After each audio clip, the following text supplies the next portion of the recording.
आज शिव महापुराण जी की कथा के क्रम में आज शिव महापुराण के युद्ध खंड का आज 50वां अध्याय।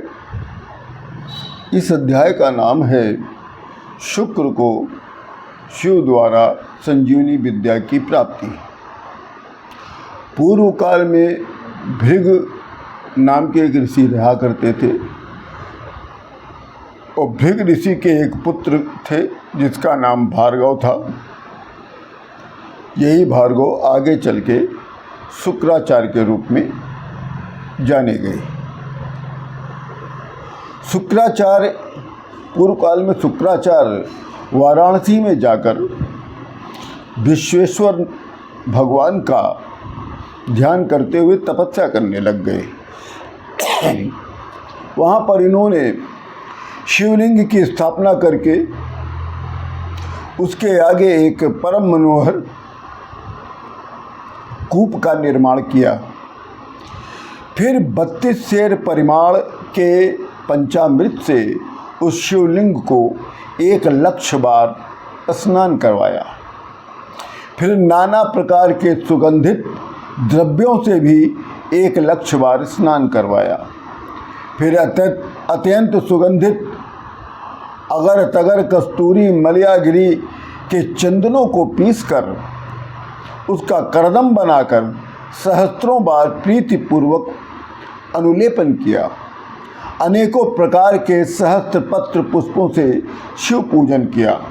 तदंतर गीत नृत्य सहस्त्रों प्रकार के उपहार से अनेकों स्तुतियों के पाठ से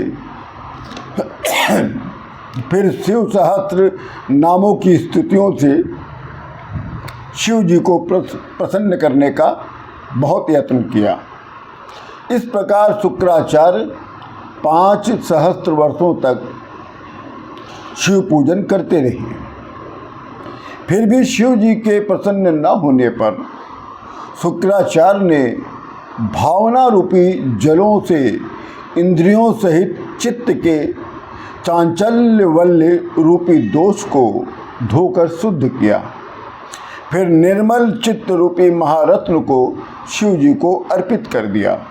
फिर वर्ष पर्यंत धूम के कण का पान करते हुए घनघोर तपस्या करना शुरू कर दिया। उसकी तपस्या को देखकर शिव जी प्रसन्न हो गए और प्रसन्न होकर प्रकट होकर उसके सम्मुख प्रकट होकर बोलते हैं कि हे भृगुनंदन, हे भार्गव, हे शुक्राचार्य, तुम्हारे इस तपस्या से मैं अत्यंत प्रसन्न हूँ। मैं तुम्हारी सभी कामनाएं पूर्ण करूँगा, तुम्हारे लिए कुछ भी अदेय नहीं है। तब शुक्राचार्य कहता है कि हे भगवान, आप अपने तेज से समस्त अंधकार को दूर करते हैं।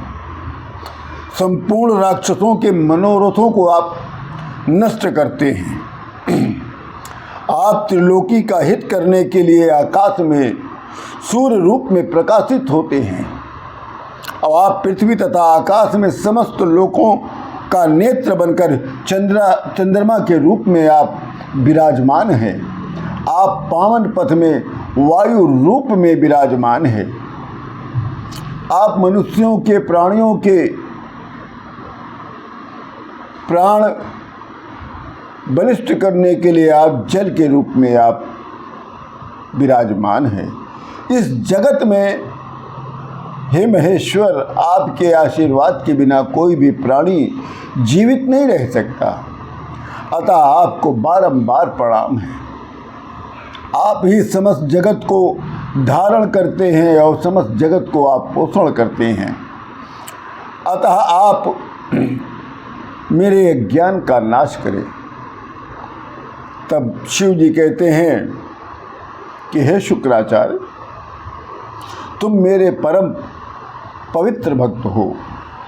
मैं तुम्हें अपने दोनों पुत्र कार्तिकेय और श्री गणेश के समान समझता हूँ। तुम मेरे उदर रूपी गुफा में प्रवेश करो और पुनः लिगेंद्री मार्ग से बाहर निकलकर मेरे पुत्र भाव को प्राप्त करो। आज तुम्हें मैं अत्यंत दुर्लभ वरदान देता हूँ जिसे आज तक कोई भी न पाया है, न पाएगा और न कोई इसे जानता है।